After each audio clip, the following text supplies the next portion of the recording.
wasochi bimu eneme mu Yesu wetu miaje kwa makuma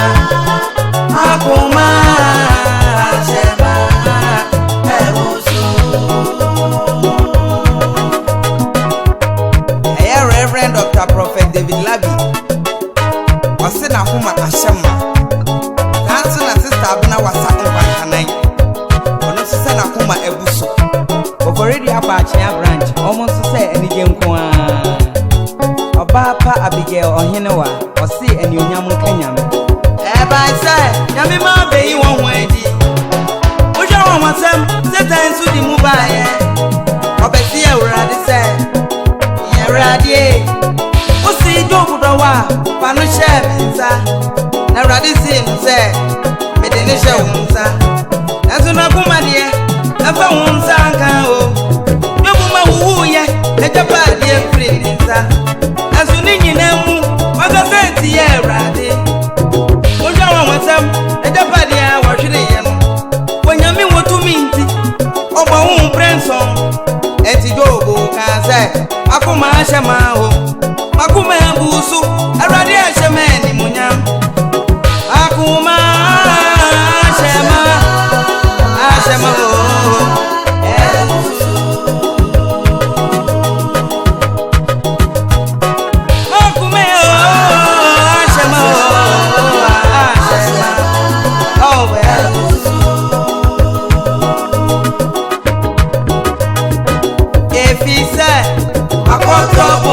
wasochi bimu eneme mu Yesu wetu miaje kwa makuma akumeyo achema ebusu efise akoto bonsa wasochi bimu eneme mu Yesu wetu miaje kwa makuma makumeyo achema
Efise,